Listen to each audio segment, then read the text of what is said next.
episode of Vertical Momentum. Guys, this is going to be a fun episode. And I love to have people on that I think I can just gel and jam with. And I think it's going to be a great episode. But I just want to thank our sponsors. First of all, without you, this show would not be what it is today. As you guys know, I love iced coffee. And I'm actually drinking iced coffee by a young lady. Her company's name is Soldier Girl Coffee. It's all veteran owned, 100%.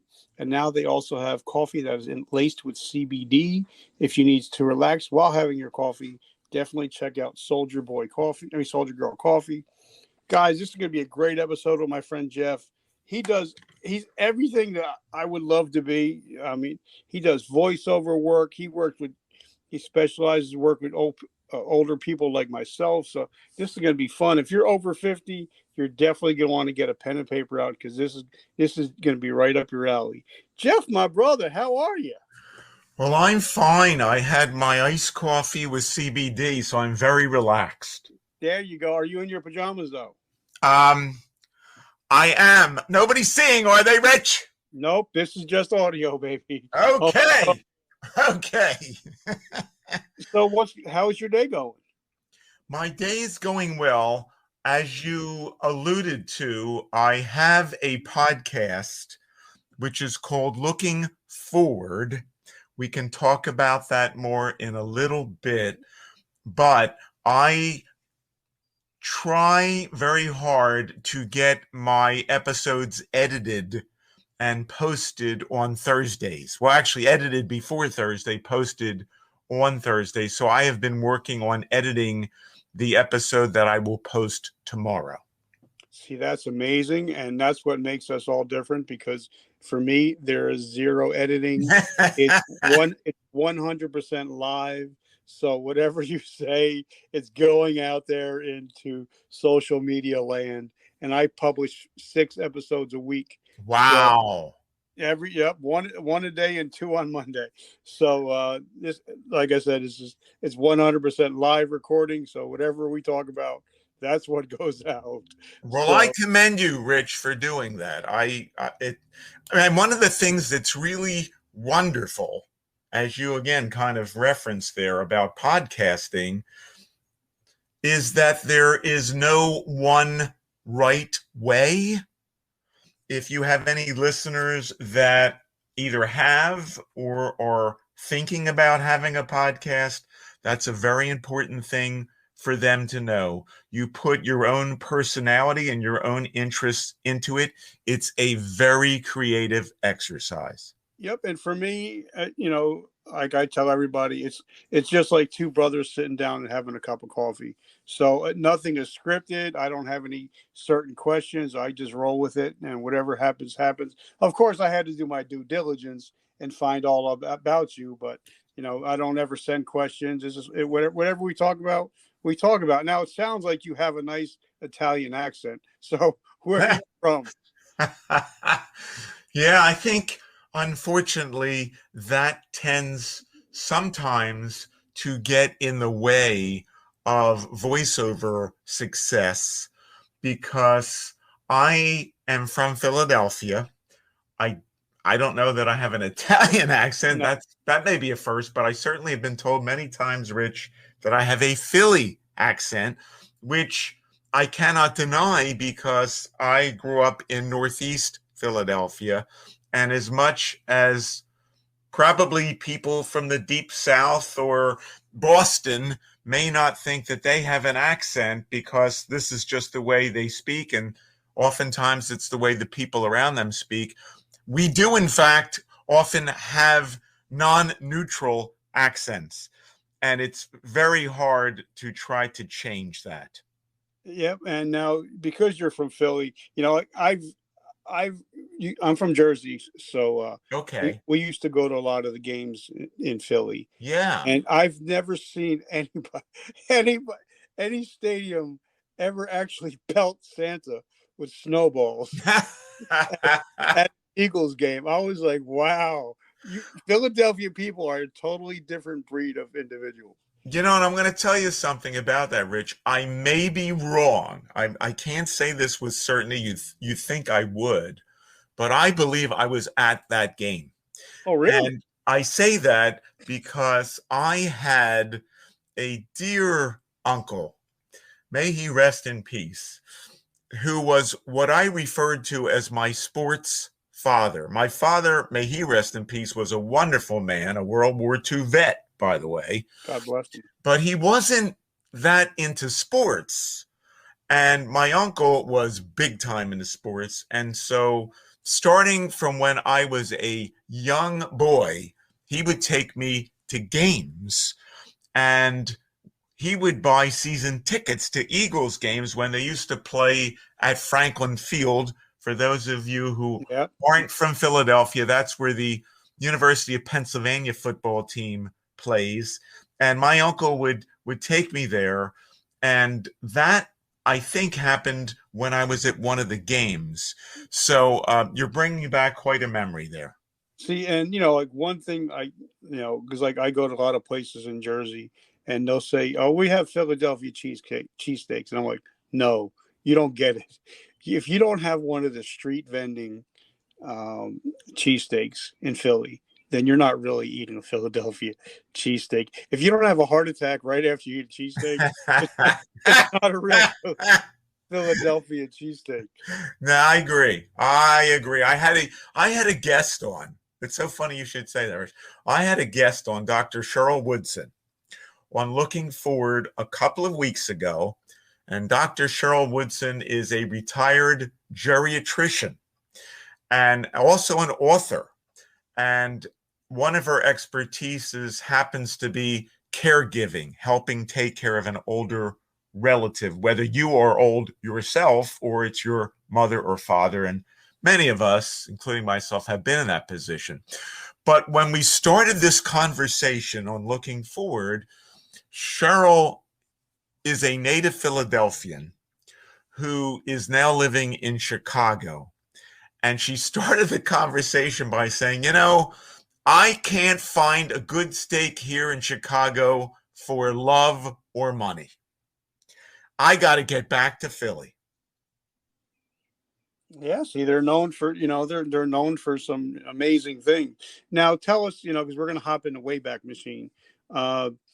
Tell us what Jeff was like as a little boy. Well, it's interesting you asked that, Rich, because what I find is what I'm doing now with my life. And this is something I'd like to pass along to your listeners if they haven't thought about it before. Now, Jeff, this is not my listeners. This is our listeners, brother. I'm sorry. We're in this together, brother. Okay. Boy, that's scary. I'm going to have another cup of that iced coffee from Soldier Girl.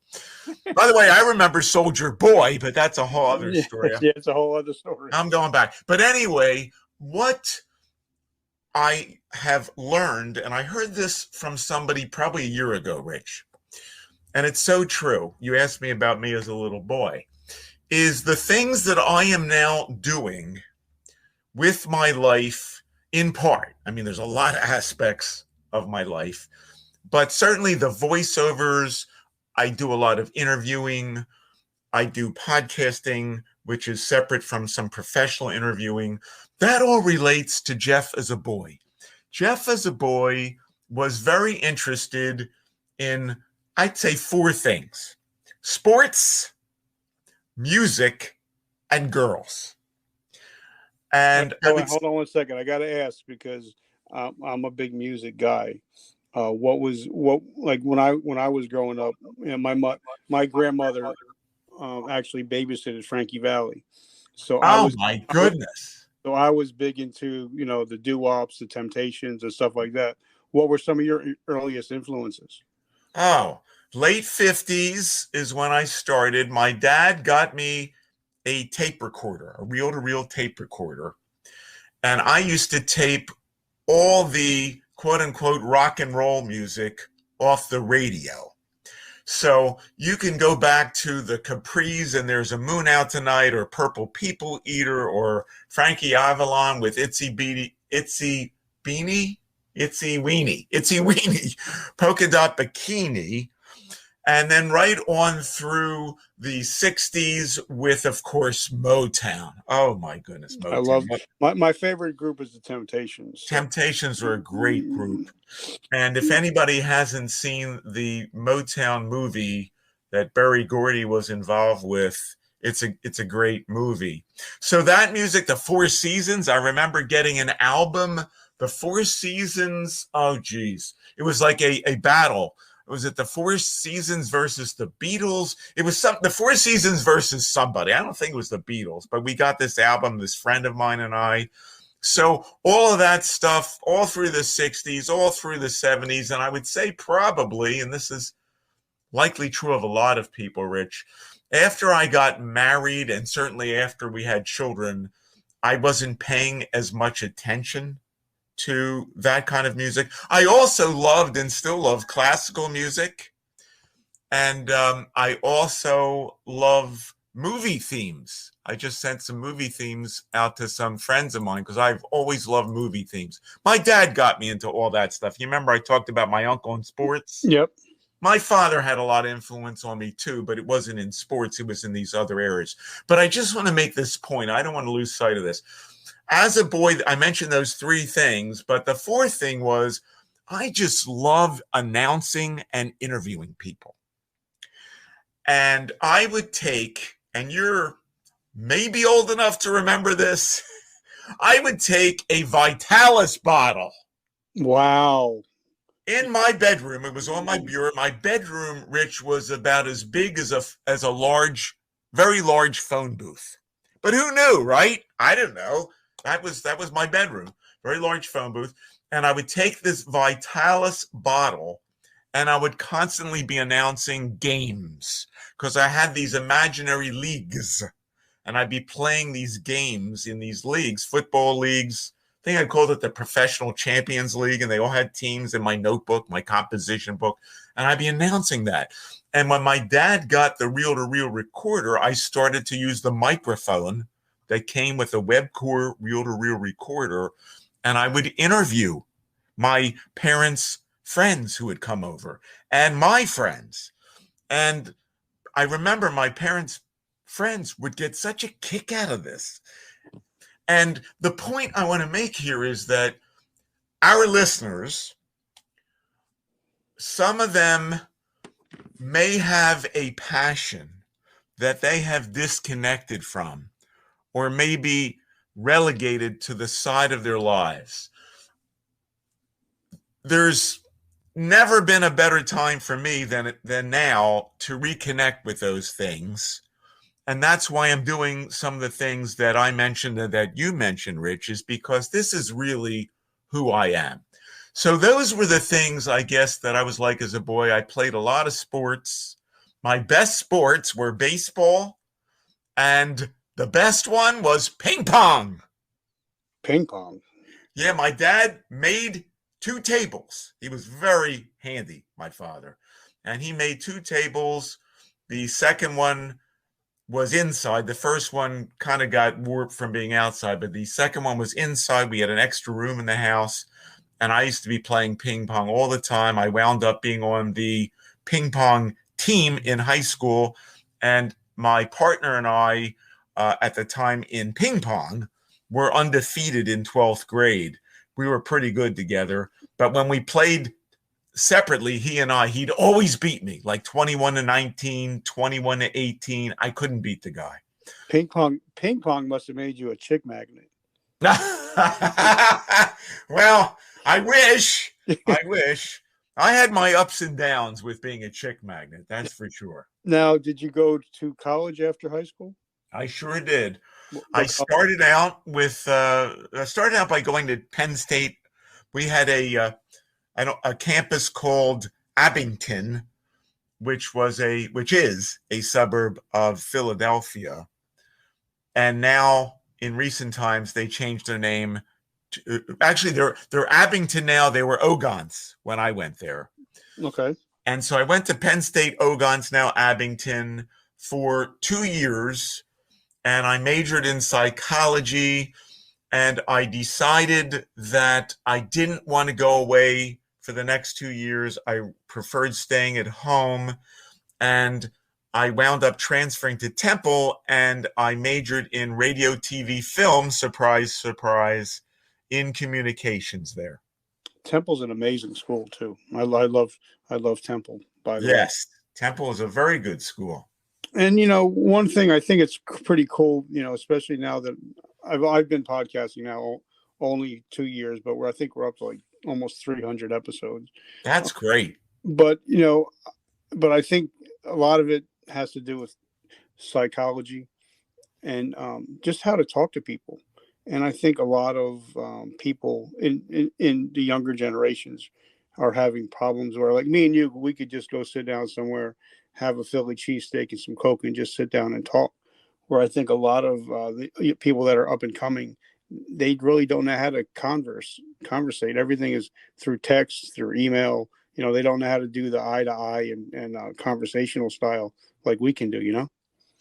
Yeah, I think that's a real challenge, and I feel blessed that even though I can avail myself of those technologies now, Rich, as I need them, that I didn't have them growing up.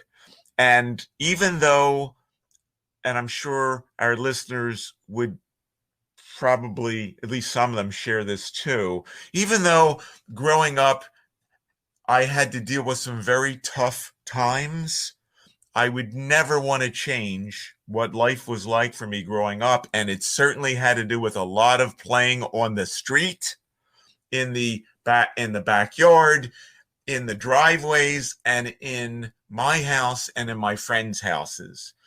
And I'm not sure how much of that goes on anymore. I don't live in a row home anymore. I live in a townhouse.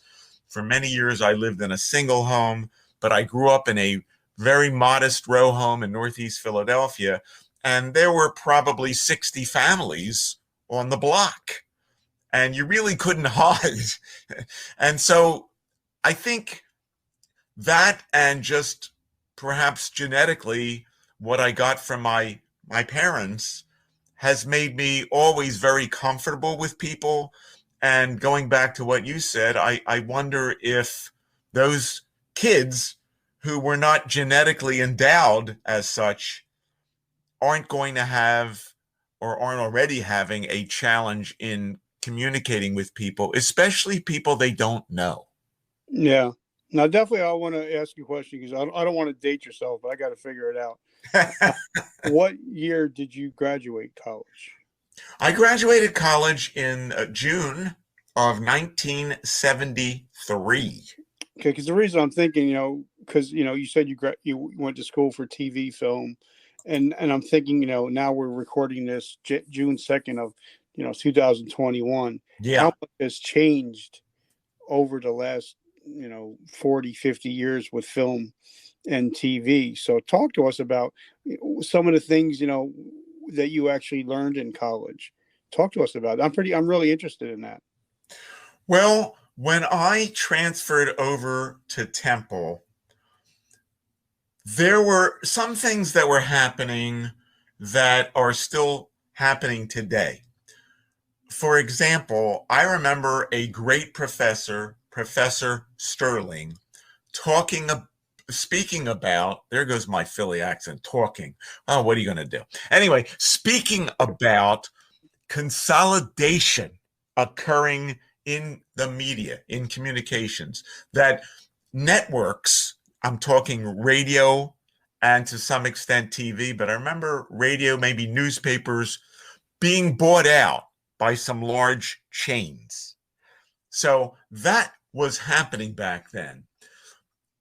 Also, what has changed is I remember when I had my student project, or one of my student projects, Rich, I had to make a film.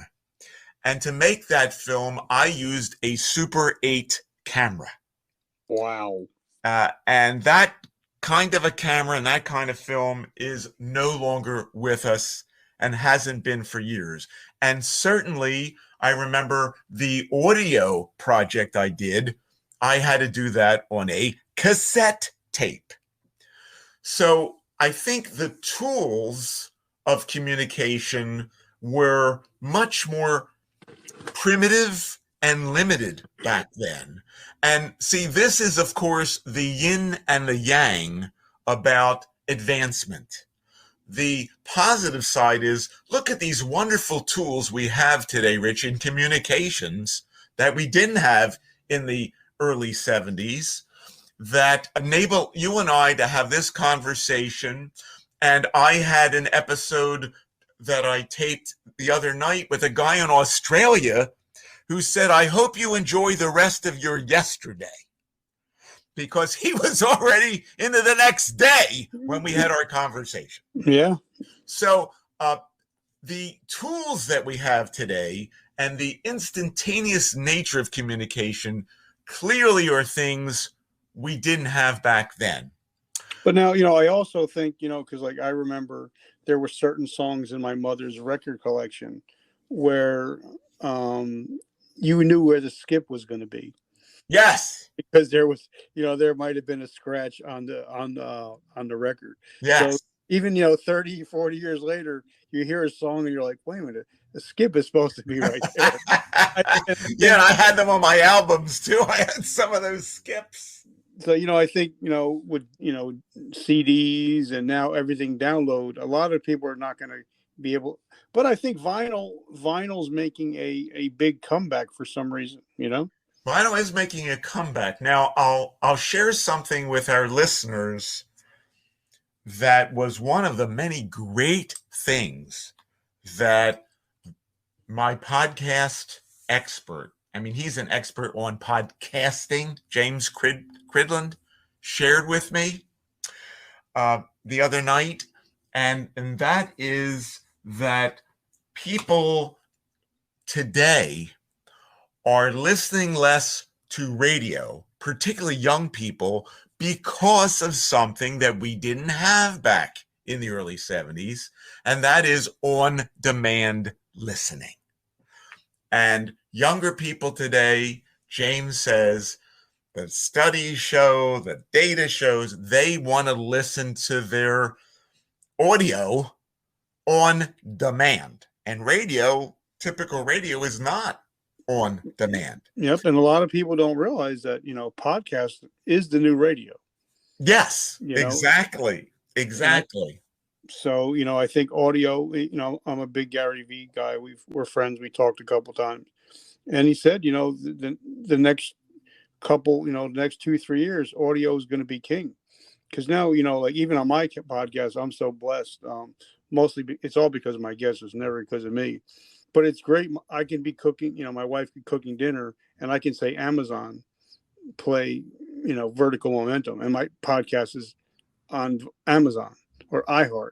It's amazing, and a lot of this stuff is free to where, if you want to become a podcaster, you don't have to spend a lot of money, and I think a lot of people get bogged down in it, and they don't start it because they think, oh, well, it's too expensive to start a podcast. And it really isn't, Yeah. And I think that you exemplify that, because I think that you have really simplified the process. I, on the other hand, have a more complex process, and I'm not saying it's better or worse, but it is more complex in that I do not do shows live, and I also have to do editing. And editing is not the most fun part of doing a podcast. But to your point, absolutely, podcasting is really becoming the new radio. And that's one of the things that I find is so exciting about living is, while it's scary, Rich, change can be very exciting, and evolution of things can be very exciting. And you think you're living in a time, as I did growing up, and I think as you did as a baby boomer, when we're kind of making it all happen. We're doing it. We're the people, right? We're the we generation. We're creating all these things, and it's kind of like, well, after that, nobody's going to be creating anything. There's not going to be anything new that we didn't create. But the reality of it is, there's always innovation out there, and thank goodness there is always innovation. It really is what makes life exciting. Yep. The only caveat with that is that, as you well know, and our listeners will know, sometimes technology can be used in bad ways. That's the only downside of that. Now, and I don't know if you know this, but the reason why I do mine this way is because I'm 80% blind. Oh, I didn't know that, Rich. So I'm able to do this a lot easier. And one of the reasons why because I have a friend, he's like, I'll do your editing. I'm like, no, keep everything in. He's like, why? I said, because when I was a kid, I would always watch the football. I would always get the videotapes back. Remember VHS back then? Yes. All the football bloopers. Yes. I always liked the interviews that always went sideways because I thought that was the fun part. Yeah. So I'm like, you know what? Just leave everything in. Whatever happens, and people sometimes will get a laugh at it if I stammer, if I can't get my thoughts together because I have a traumatic brain injury, So that's why I do what I do it. And like you said, everybody has their own way of doing things, and there is no right or wrong way to do it. That's right. And I don't know if we're going to get into this. There's 15 different directions we can go. Yeah, and like I said, two brothers just having a cup of coffee, so who knows where it's going to go. Yeah, but I was going to say at some point, perhaps now, not now, but some point during this conversation, I could speak a little bit more to that subject about getting into a podcast. And certainly you could too, and maybe you have done that previously. Yeah, we'll do it right now. So like I said, I love podcasts. Now I find that I'm listening to more and more of them. And there are certain people that I like, and there are certain people that I used to like, and I kind of grown out of them. So for me, I like to learn, and I'm learning more about mindset. I'm learning more about programming the brain. So those are the things that I'm interested in. So talk to us about podcasting, brother. Well, I can say quite a few things. First of all, at the macro level, I can say that the amount of listening to the spoken word, which I guess would include not only podcasting, but maybe all news stations and so forth, has gone up dramatically. I got the figure from James Cridmore, the podcasting expert, the other night, 30% growth, whereas listening to music on audio is going down. So that's sort of at the macro level. And podcasting itself is a worldwide phenomenon. And I'm going to put a little teaser out there, Rich. I'm allowed to put a teaser, right? Yep, you can talk about whatever you want to talk about. Okay, I was going to say, if, among other things, our listeners are interested in hearing what two countries have the highest percentage of podcast listeners within their populations, they can tune in to Looking Forward. But to get off the self-promotional bandwagon, let me say this. To get into podcasting, as you alluded to, Rich, is not that difficult. And certainly you've proved it by not using video, by not editing, and doing what you're doing. And I commend you greatly for what you're doing. What individuals need to consider, among other things, is there something that they are passionately interested in? Because podcasting, is about niches. It is about niches. And you know what? If your audience is only 100 people, but you are passionate about that subject, and you're not looking to become a super successful like Joe Rogan in podcasting, that's fine. A podcast is a way for you to verbalize and exchange information with people who have a similar interest to yours in whatever that area is. But the other reason it's very important to have a passion about something if you're going to get involved in podcasting is it takes a commitment. Yeah. It takes Mhm. time. It is effort. And the older we get, the more we have to make these difficult trade-offs in how we're going to use our precious time. So if you think that it's going to be a slam dunk to do a podcast, I will tell you it's not quite, but it can be almost a slam dunk as long as you can master whatever technology you need to get into podcasting. You figure out what your passion is. But to stay with it, I think James was talking about he didn't give me a number on this, but a substantial number of people who start a podcast after a year, they're out of there. They're out Well, of numbers. I've been doing a lot of research. Like our podcast, this podcast we're talking on, is in the top 5% in the world. Wonderful. But there's like 2.1 million podcasts out there, but only 1 million of it is actually active. And the average podcast does not go past 8 episodes because people realize, wait a minute, it's work. Like even though like I don't do editing, but I do promote everywhere. It go like when your episode is going to go out on 10 different platforms, Thank you. including YouTube. So it is a lot of work finding guests and trying to, finding the right guests, because you just don't want to have anybody on the show. But one thing that I love about having a podcast, now I'm a ninth grade dropout, um, and Wow.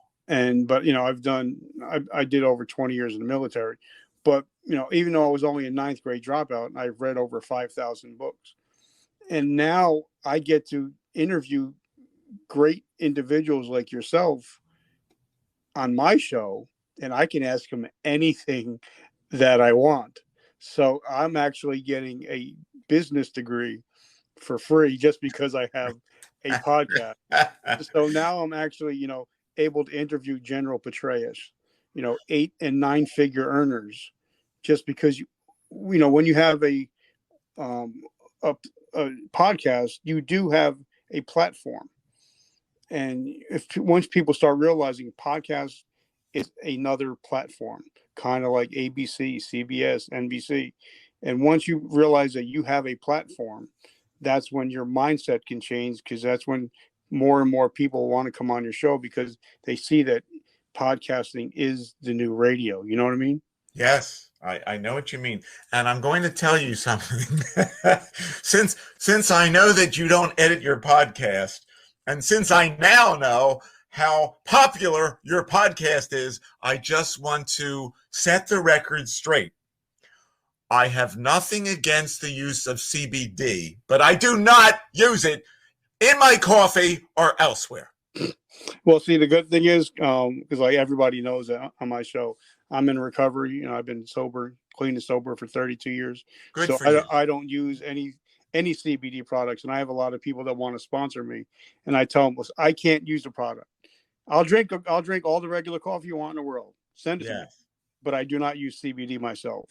Yes. So, and I have like 20 different sponsors on my show, Wow. and it's all because of if I don't use a product, there's no way I'm going to promote a product. Well, You good know. good for you, Rich. That's terrific. I strongly commend you for that. I have the same attitude about that. So talk And to. I even take that to guess. I don't want like my marketing assistant was saying to me something about I'm trying to it was I can't think of it now. The thing where the new smoking thing, what is that called? Not Vaping. Thank you. And he said, I want to get you on this vaping show. And I apologize if you're listening to this and you have a vaping show or a vaping show. But I said, you know what? I don't want to be on a vaping show. That's just not, and I don't want to have a guest on. I'm not, if people want to do that stuff and talk about it, it's great. It's just not for me, Now, what prompted you to start your own podcast? Boy, is that a good question. Well, I'll tell you what prompted me. I was especially excited by voiceovers. If I could do nothing else business wise, I would probably just do voiceovers. I got my equipment. I learned how to use Audacity, my software, set up my studio, got trained, and had auditioned for jobs, and found it's a very difficult business. It's a Now, very you were trained by some serious professionals, even somebody that worked with the amazing Mel Blanc. That is correct. So, That talk to us about going to school for being, because a lot of people they fall into the voiceover work. What made you decide to go to school for learning about voiceover Well, work? it wasn't really school. I drove actually from where I live now, which is in Kennett Square, Pennsylvania, near Longwood Gardens in the state of Delaware, the mushroom capital of the United States, if anybody wants to know that. And I used to drive to Northeast Philadelphia. This is probably 5, 6 years ago. And I would go to this guy's house, the man who worked with Mel Blanc, and I would go there for lessons. I only had about 5 lessons. We never got into the technical aspects. We only did a little bit of the reading scripts. Subsequently, because of this wonderful medium we have, the computer that allows us to do these sorts of things and technology, I had some lessons with a guy by the name of Tommy Griffiths, who is a very successful voiceover artist, and that we did through Zoom. So that was the training. Most of my training, though, was online classes that I bought, and also listening to YouTube's, and of course the School of Hard Knocks. So I was doing that for about 2 years or so, Rich. And I guess I thought to myself, I'd been thinking to myself, I might want to resurrect in conjunction with the voiceover, since I now had the studio and I knew how to use the technology. I might want to resurrect my expertise from a part of my career, which you alluded to, which is marketing to people over 50, and might want to have a podcast about baby boomers. And so for quite a while, I was stewing in my mind the idea of having a podcast about baby boomers. And then I made a decision. It was like one of these aha moments. I don't want to continue to have to be a subject matter expert anymore like that. That was very challenging. I did it for years. Being an expert on a specific topic, you really have to keep up to speed on what's going on. And so I decided, rather than me being the expert, I would interview experts. And in my book, Successful Marketing to the 50 Plus Consumer, the hardest chapter that I wrote was about the future. It was called Marketing to the quote unquote mature consumer in the 21st century. And I wrote that in 1988, came out in 89. And that was all about looking into the future and trends. And I know I have this fascination with looking into the future, with where the opportunities are going to be. I even have a fascination, although I haven't really invested much money in this, penny stocks, because they're oftentimes looking into the future. And I'm not advising anybody to willy-nilly invest in penny stocks, but I'm just interested in trends and opportunities and the future. And so I got this idea, it hit me, why don't I start a podcast where I'm interviewing people? I like to say, like what you're doing, Rich, I'm conversing with people. I'm conversing with people about trends, opportunities, and the future. And so it all came together a year ago. It's a year ago that this came together. And the biggest initial hurdle was learning how to do the technology aspect of it, like downloading episodes and all this stuff. And I didn't even have a website at that point. So I had to get a website. And I'm fortunate I have a wonderful audio engineer, a young guy who trained me on Audacity, the software, and how to upload and download and all that stuff. My daughter helped me with the website, and that's what got me going. And, when I started, I don't know about you, Rich, but when I started, I really didn't know how long I was going to do it. Because when you start, you don't even know if you're going to have anybody get on the show. Now, after you're Rich Kaufman and you've done like 300 episodes or whatever, by the way, I'm going to be 115 when I hit 300 episodes. I just want you to know. But anyway, if you're somebody like Rich Kaufman, and we all have to start somewhere, so you at some point established that you had this podcast, and it became a little bit easier to get people on. Well, I didn't know who I was going to get on, and my audio engineer said, Jeff, line up about 4 or 5 of these, have them ready to roll out, so that you don't come out there with one and then you're looking around to find somebody. And that was very good advice he gave me. And so that's what I did. I recorded about 4 or 5 episodes, and that got me going.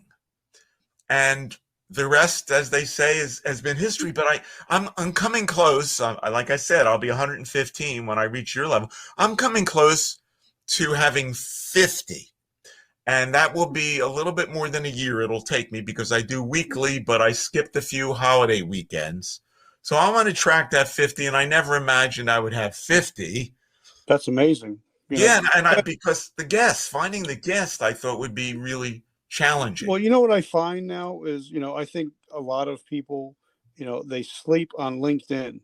They don't realize how powerful LinkedIn is. I'm a big guy. Amen. And what I do is, the way I get a lot of my guests. I mean, I'm not that, and I don't try not to curse on my show, but it's okay because it's my show. Yeah. I try not to be that asshole. Yeah. That'll be like, hey, Jeff, I have the number 8 veteran podcast in the world. I think you should come on. Yeah. Or when I, like when I reached out to you, I was like, Jeff, I would love to have you on to talk about your journey and your mission. Would you do me the honor of coming on the show? And I think a lot of people are more apt to respond in a way like that. And then from there on, like your friends are going to see your episode, and they'd be like, hey, maybe I want to be on the show. Or I might listen to one of your, like what I did is when I first started out, I want to tell you about this podcast before I lose it. I'll forget about it. It's called The Upside of 40. Definitely check him out. The guy used to be an announcer in the WWF. His name was Sean Mooney. Yeah. And he has so definitely check him out. That was one of the first podcasts that I was ever on that actually went nationwide. But my point is, that once people start seeing you and you start looking for opportunities to get people on your show, I think things starts changing a lot, because eventually you'll start getting people, they'll start saying, hey, Jeff, I would love to come on your show. So, after a while, you're not even going to have to go out searching for guests. They're going to search out for you. And then that's when you're going to have to weed out the ones that you want on your show and the ones that you don't want on your show. But now also, that's an excellent point, by the way. Excellent point. And, I love people like yourself, and shows that you've put out, because I've checked them out, and I like your interview style.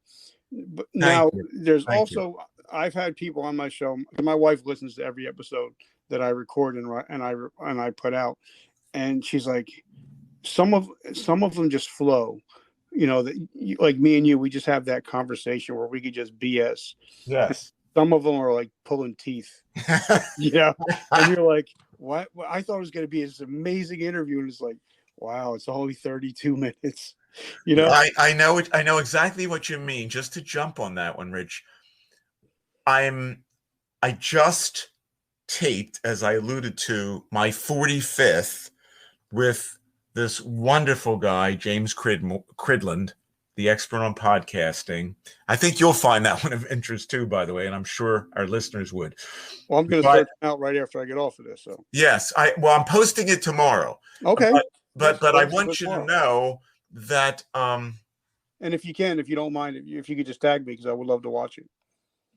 Yes. So, but I was going to say, of the 45 that I've done, I would say that I have had less than a handful, maybe 3 that I personally considered dogs. Okay. And that's because I didn't find the guest personality to be all that warm and friendly. I mean, they were more businesslike. But what I will say is, surprisingly, my most popular episode, as far as I can determine, with downloads, and I'm not going to get into specifics of how many downloads or who it was, that was one of what I thought was my dogs. So my guess is it's because that person has a very good following, and that person also has somebody else whose job it is to promote that person. And I think it was that other person promoting that this guest was on the show that probably contributed to that. And I think a reason, because we're still going to still talk about podcasting a little bit. I think the reason why a lot of people quit, I almost quit a couple times, because you become obsessed sometimes with watching numbers. You're looking at downloads, you're looking at how many people have listened to your show, and we don't take it into the big picture. Like say if you've had 10,000 downloads total, imagine you sitting at a table on stage and there's 10,000 people around you. That's how many people have listened to you. So you are making an impact, even if you're not doing Joe Rogan numbers. Even if you're hitting 1,000, 5,000 total downloads, that's 5,000 people that took the time out of their day to listen to you. So sometimes we get so bogged down with the numbers that we're like, oh, if I don't hit my 1,000,000 downloads, I'm going to quit. And I think that's why that number is, that 50% of podcasts are out of business within, the first 8 episodes. What are your thoughts on that? Well, I think you're making a great point. And I would add to that, that is why it is so important that if our listeners have any desire to get into podcasting or are already in podcasting, that they need to, first of all, as I said before, pick something they're genuinely interested in, whether they would have a podcast or not. And the second thing is, and this is to me one of the most exceptional benefits of podcasting or belonging to any club, and that is you get to meet some great and interesting people. Like I'm meeting Rich Coffin, ladies and gentlemen. You see, you get to meet some really neat people. Yeah, and I some of my closest friends, because for me, there you go. And I know my girlfriend, who is very excited about me doing this. She doesn't want me to be obsessed by it. And I don't mean the numbers, just obsessed in terms of the time. But one of the things she said to me the other day was just that, Rich. She said, you're getting to talk to and meet some really neat people. And some of them, particularly if COVID were to become much, much, much, much less of an issue, and we really get back to a more normal life, people that I might actually get together with for a cup of Soldier Girl coffee. There you go. See, like for me, like I tell all my guests, when you come on the show is when the relationship just begins. I'm the kind of guy, I'm all about building generational relationships. So, I think that's what makes me different than a lot of shows that, because I love making all new friends. So Yes. now talk to us about, because, I've talked to a lot of people, like I'm 52. I've talked to a lot of the older generation, and they ask, "Well, what do you do?" And I'm like, "Well, I'm a podcaster." And they're like, "Well, what is that?" Yeah. So how do we get the older generations to start listening to podcasts? Well, I don't know. Certainly, James would know better what percentage of older people are listening to podcasts. But I would say that this is an evolutionary kind of a thing where each, I'll just say year, the number of listeners over 50 and 60 is going to continue to grow because people are are at a point in their life where, now I'm talking about people here more so who aren't bogged down with the typical commitments of midlife, raising children, having a demanding full-time job, taking care of parents. But as you get to the point where you have a little bit more freedom and flexibility, you find yourself, hopefully, if you've got decent health, if you can hear well, you find yourself at a point where you can start living your life, as Frank Sinatra would say, my way, or at least more of my way. But again, the caveat there is you got to have good health and enough finances.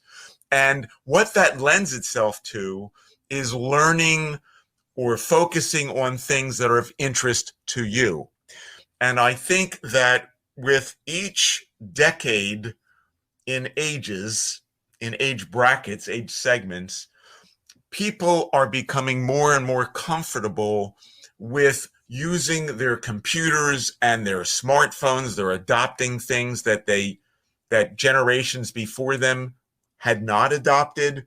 So I foresee, if, and again, I don't know what the numbers are now, Rich, but I foresee tremendous growth in podcaster listenership among older people. And another reason I see that is because, again, it's a way for people, in one sense or another, to connect with other people of like interests.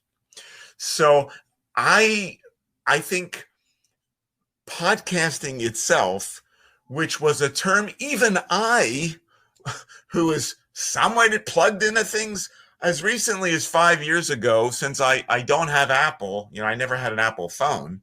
And I didn't have a smartphone until probably 5 years ago. I didn't really know what a podcast was myself. And I think we're going to find, and I'm getting close to 70 years of age. So I think we're going to find that older people and listening to podcasts is going to take care of itself quite well, thank you.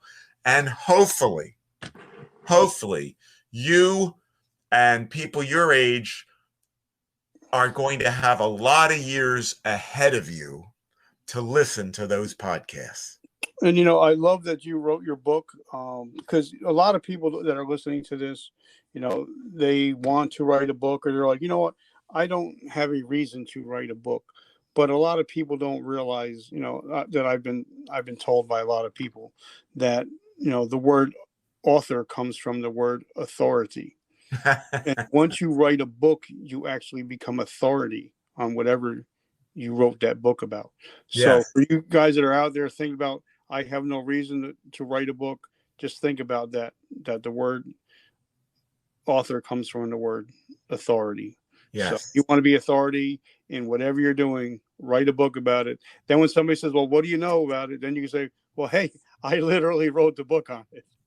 Yes. So talk to us about your business and what you do with your business. Okay.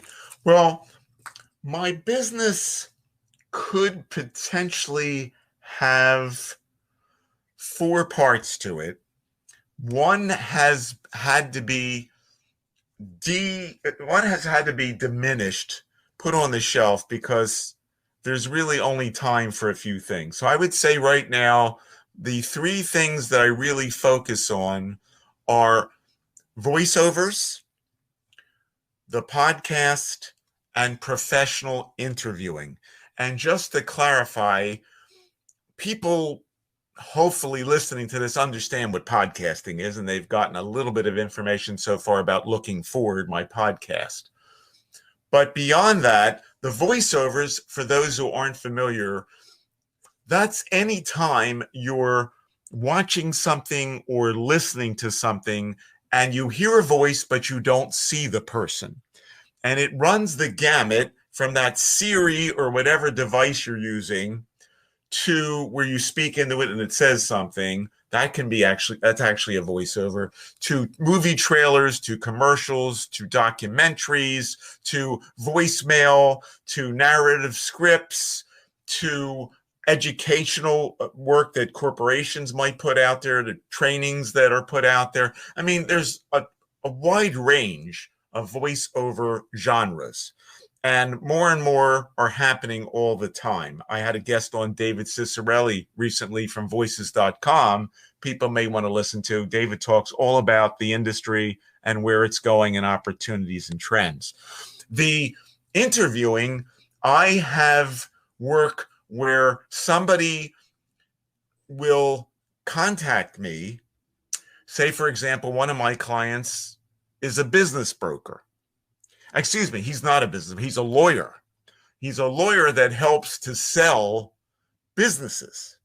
So I work with the business broker, I interview them, I then edit that and send it over to the lawyer who is trying to sell that person's business. I have somebody else who's trying to promote his organization's services. And so he has me interviewing people who are in a particular industry. Right now, it happens to be accounting. And I interview them kind of like what you're doing. I get a profile of that person. And that hopefully is going to lead to more business between that person I interviewed and the company that hired me to do the interview. So I love to do interviewing, as you obviously do. So that's not podcasting. It's just kind of. And then the other area that has been put on the shelf, although if anybody's interested, please contact me. It's only because of time. I have presented a 6-hour program, Rich, called Being Lucky, It's No Accident. And it's based on sound principles that I've taken from research. 2 great books have been a big part of that. And I've done this at the University of Delaware several times in sessions. So I didn't do 6 hours. I did an hour and a half, 4 weeks. And I almost got out there again in January, February, promoting Being Lucky, It's No Accident. And I do, if you didn't notice it in my email signature, I say the luck instructor. But one of the challenges that we have, some of us, particularly if we have very active minds, creative minds, and if we have a little bit of what these days is called ADD, is focus. And so if I were to now push the Being Lucky, It's No Accident component of what I want to do, I don't think I'd get any sleep, and I know I'd lose my girlfriend. So, but that's the other aspect of my business. So it's those 3 things plus the Being Lucky program. And I love, I forget which athlete said it, but he said, "The harder I work, the luckier I get." Yes.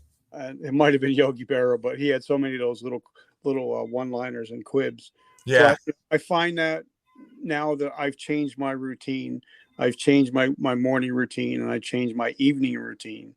Now, because what I do is I found a hack. If you guys are watching this, what I do is I work until my phone literally dies, and then I plug it in, and then I go do something else that makes me happy for the rest of that time. So as my phone is being charged, so I'm also being charged at the same time. It's great. I love But that. what I started doing is I started, because I'm into this whole, I'm learning about mindset. So I'm like, you know what? Let me go back 100 years. Let me see who some of the most, the biggest mindset experts were back then, and see if the stuff still applies today. and I've been listening to Napoleon Hill and Yes. Dale Carnegie Yeah, interview. I love Dale Carnegie. He's one of my heroes. And I'm going, but the same success principles that they talked about in the 1920s are still applicable till today.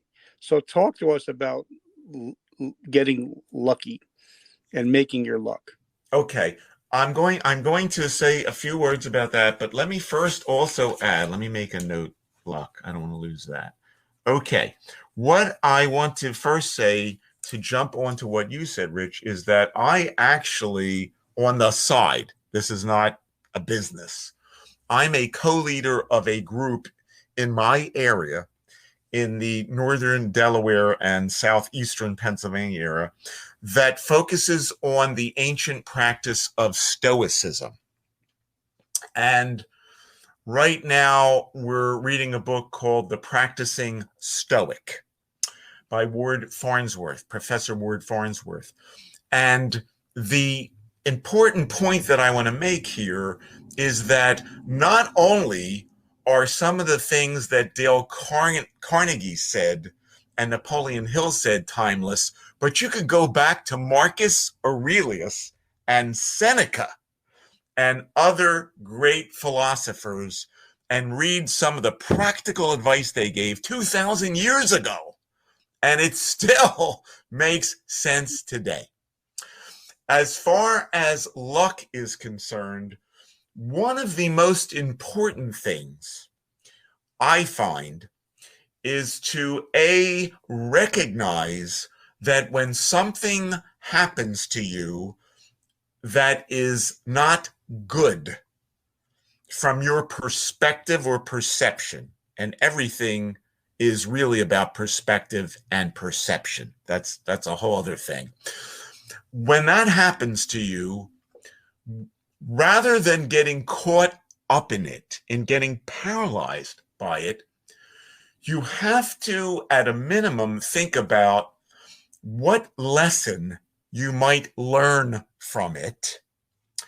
And even better, if you can go one step further, see that there might actually be a way to look at that misfortune in a more favorable way.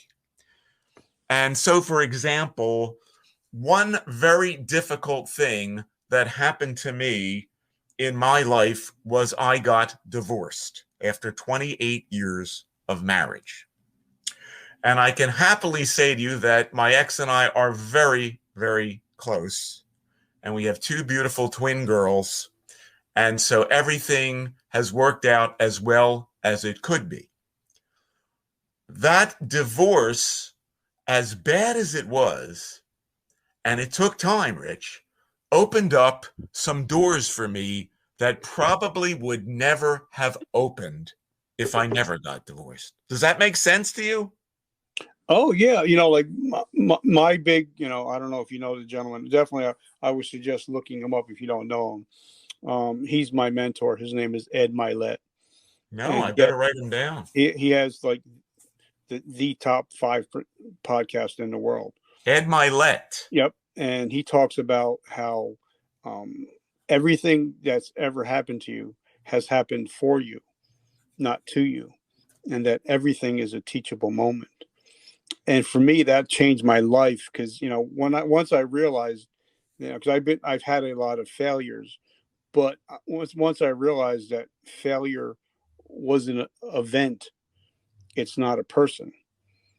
Your whole life can change. Now, I want you to listen to this quote, and then you're probably going to know who it is. But just check this quote out for people that are out there that are listening and think, okay, I failed at this, and I can't get any better, or I can't do any better. Listen to this quote.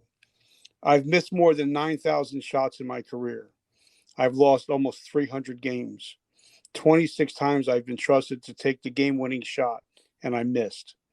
I failed over and over and over again in my life, and that is why I succeed. Michael Jordan. Yeah, yeah. So, you think about that, for people that are listening to this, failure is an event. It's not a person, but it can become a mindset if you do not change your mindset to a winning mindset. Right. And another thing about failure, and I agree entirely with what you said. Those are great points, and that Michael Jordan said it doesn't surprise me. I often use the example of Edison, but there are many examples. But the idea is, and I keep what I call my mistake journal, or actually I call my lessons learned journal. So when you make a mistake, when something doesn't work out right, if it's something that you can write down and think about, write it down so that hopefully you won't do it again, but also write it down because it may also help you realize the thing that you need to do to correct course. And we always have to correct course with something in our lives. We always have to do that. We can always learn. The other thing I wanted to mention, Rich, in terms of just one of many luck points and principles or strategies, is you really have to allow yourself to be aware of what's going on around you. And I'll tell you what I mean by that. If you're too caught up in your own thoughts, if you're too self-absorbed, you're going to miss certain things out there that could be great possibilities or opportunities for you. And I'll give you an example that I give the students in the class. And that is, one day, I think it was in New York, there was a man who was walking and he wanted to sell his business. He was, I think, about to turn the ripe old age of 60. Oh my God, did I say I'm 70? Going to be 70, Rich? Oh, anyway, he was about to turn, what does that make me? Anyway, he was about to turn the ripe old age of 60, and he had a jewelry chain. And his last name was Hellsberg. Hellsberg. And he's walking on the street and he's thinking, I'm ready to get out of this business. I want to sell it. And he happens to overhear this conversation ahead of him. And one of the guys talks to the other guy and he uses the word Buffett, as in Buffett. Anybody know who he is? Some poor guy, I think. Some poor schlepper. So whoa. See, he's got his antenna up. He's paying attention to the world. And he goes over and he says, "Excuse me, Mr. Buffett." And he introduces himself. And one thing leads to another. And guess who buys the Hellsberg chain? You got it. Warren. Warren Buffett bought it just because he was being present. Just because he was being present. And you know, we spend, many of us, obviously there are a lot of exceptions, far too much time thinking about our own navels. And I don't mean academy people. And we need to listen, to hear and see and think about what's taking place around us, whether it's the person we're speaking with or listening to on a podcast or reading about or watching, because particularly for those who are interested in bettering their lives. Now, that doesn't mean making the next million or billion. That just means bettering their lives. It's very important to pay attention to what's going on around you far more than yourself. And that, I believe, is the ticket to disaster when you are self-absorbed. That's my lecture for the day. I love that. And, and I just want to, like I said, I've been studying the mind a lot lately. And in our brains, there's a little part of our brain called the reticular activating system. And everybody's like, well, what does that mean? It's like, all right, say if you bought a blue Chevy, all of a sudden you pull out of the dealership and all you see is blue Chevys everywhere because your mind starts focusing on that. So once you start using that system, in your mind, and you start looking for ways for to be whether it's to get more business, and you start focusing on it, your mind will bring more things to it. And like talking about Napoleon Hill and Mr. Carnegie, they were talking about that your obsessions will eventually become your possessions. Yes. And so the adage there is be careful what you think about. Yeah, Be definitely. careful what you think about. All right. So last thing I want to talk about is, there's a lot of.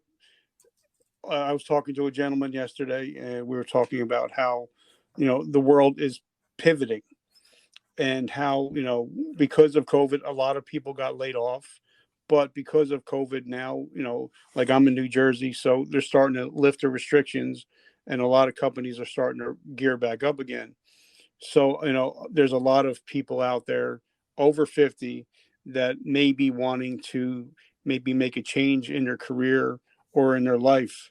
And so, what do you tell people that you talk to, people like me over the age of 50 that want to start changing their career, or just changing, some of maybe they learned from um, the whole sickness, that maybe they're thinking that family is more important, that being a CEO of a company is not worth their life and their family. So what do you say to 50-year-old over 50 that are looking to make changes in their lives? Well, I think that first of all, people need now I this is going to sound contradictory to what I just said, but I think in this case it's warranted. People need to do a little bit of self-examination. Socrates said the unexamined life is not worth living. We need not to be on autopilot. People need to step back, and this is one time you can look at your navel and think about, what are you unhappy with in your life? What would you like to change, whether it be your job, your career, your relationships, your financial situation? You first have to take stock to understand. The second thing is you need to then start looking at specific actions, small steps, not gigantic ones, that you can take to make changes that move you in that direction. If you think in terms of trying to take gigantic steps, you're going to falter. And as you're plotting out each step, you need to do what you've done, Rich. You need to avail yourself of learning. You need to listen to YouTubes. We have so many ways of getting information these days. That's actually the yin and yang there. We have so many ways. There's so many YouTubes with incredible information, so many great resources. The library, whether it's online or in person, post-COVID, you have books that are audio now. You have podcasting. There are still some good radio shows. There's TV shows. There's plenty of ways that you can get strategies and ideas without spending a lot of money on how you can make changes. There are groups you can join, some for free and not for free. And so you come up with a plan, but you only move forward in baby steps, realizing always the single most important thing is your health. Yep. Without your health, none of it matters. That's got to be priority number one. So if you're somebody out there who's got health issues or could be a bomb ready to explode because of your health condition, that's the number one thing I would tell people to focus on. Nothing happens without good health. And so after you take care of your health, If you've got that in order, then you think of what's the next thing you can do. And if you have good health, and of course we could get hit by a car tomorrow, nobody knows. So all you're doing is improving your odds, but anything can happen at any time. That's sort of what the Stoics say, is we don't have control over what's outside of us. They call it the dichotomy of control. We can only control what's inside of us, how we think, how we feel, how we behave. So we recognize that.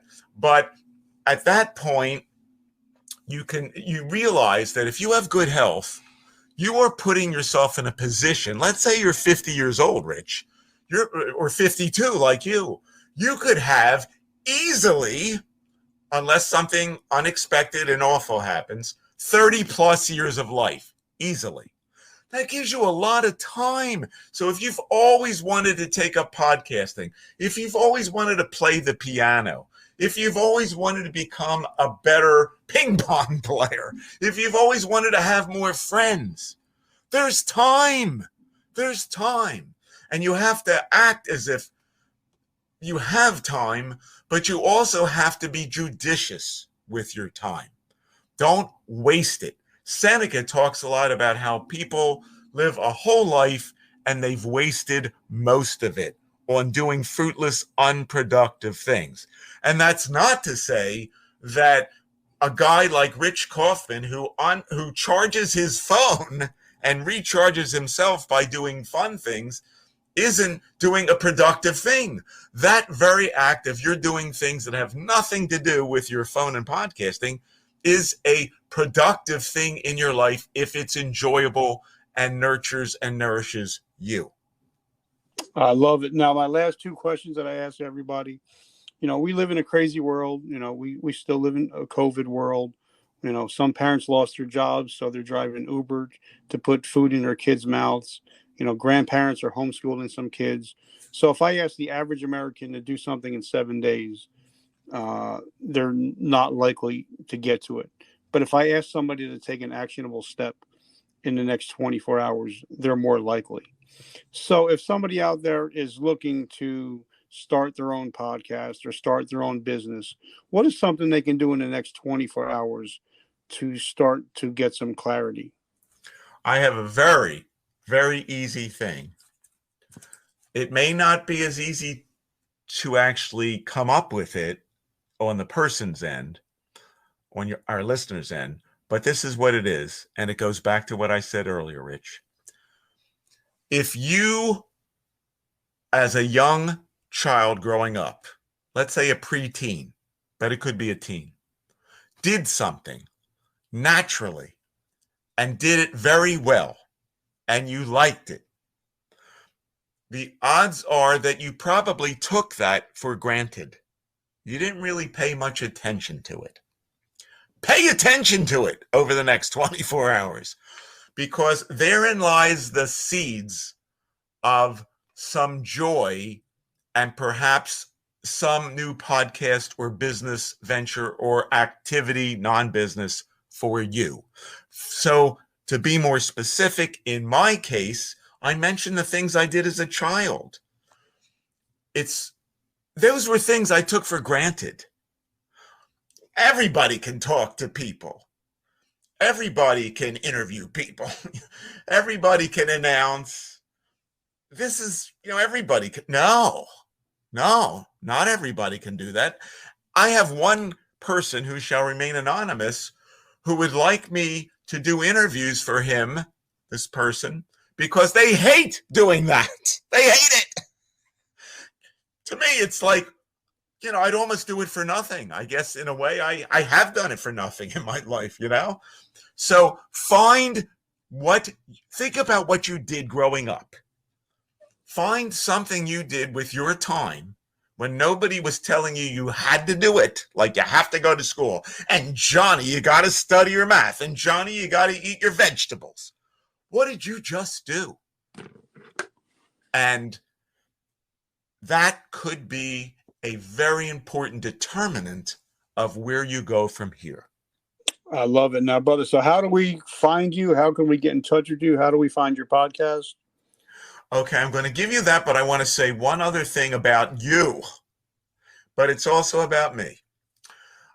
You are a veteran, and I want to thank you dearly for your service.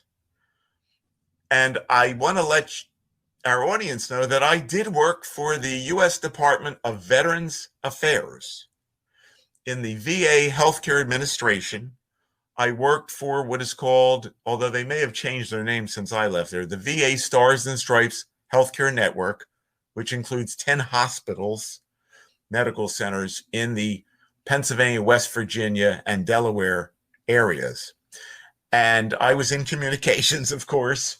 So I would be remiss if I didn't thank you for being a veteran, Rich, and thank you for your service. And this being a time just after Memorial Day, it's a good time to make sure that we let or remind everybody about what you've done for your country. Thank you, brother. You're welcome. So now, how do we find you? Okay. The ways to find me are going to be, my website is www.jeff, Jeff, dash Ostroff, O-S as in Sam, Troff as in Florida, Florida.com, www.jeff-ostroff.com. My podcast is called Looking Forward. It will come up, I believe, as Looking Dash Forward. And I'm on Anchor and Apple and several other hosting sites.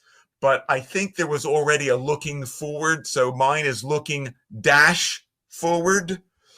And I'm also very much on LinkedIn. I echo your sentiments, Rich, entirely about LinkedIn. It's a wonderful tool that I didn't find until a year ago. I mean, really use it. I knew it was out there. So I'm on LinkedIn. And if anybody wants to email me, it's jeff@jeff-ostroff.com. And I would just add to all of this that if anyone is interested in having me audition for voiceovers, do their professional interviewing, or be a guest expert on my podcast, or a sponsor, because I now have sponsors too on Looking Forward, please let me know. I love it. I would love to be able to come and hang out on your podcast sometime. Okay. Brother, I'm so grateful for you, and I'm grateful for your friendship. Thank you, Rich. Same here. And thank you for reaching out to me. You've been amazing, and this will go out in a couple of weeks, and so it's going to be out everywhere. But like I said earlier, our friendship just begins today, and I'm very grateful for those that I have in my circle. Thank you, Rich, and kudos to you for what you're doing and not letting any barriers hold you back. And we almost all, depending on our age, we almost all will have obstacles that will get in the way of our thinking we can do something. And you are another example, living proof that we can still accomplish great things and still deal with whatever it is that may be an obstacle for us. I love it. And by the way, I'm just I always have to look forward. See what I did there? Yeah, that's right. All right. Yeah, that's a play on words, by the way. It's Yeah. Looking forward in two respects. One is I'm looking forward to being on Rich's podcast, and the other one is looking forward into the future. All right, my brother. Well, have an amazing weekend. Keep crushing it and kicking ass, brother. All right. Thanks a lot, Rich. You too. You have a great week. Thanks. You too. Bye-bye. Success stories and interviews with game changers and thought leaders who have overcome both in life and in business. Welcome to Vertical Momentum. Thank you for joining us today. Please hit subscribe and share. Please feel free to leave us a comment.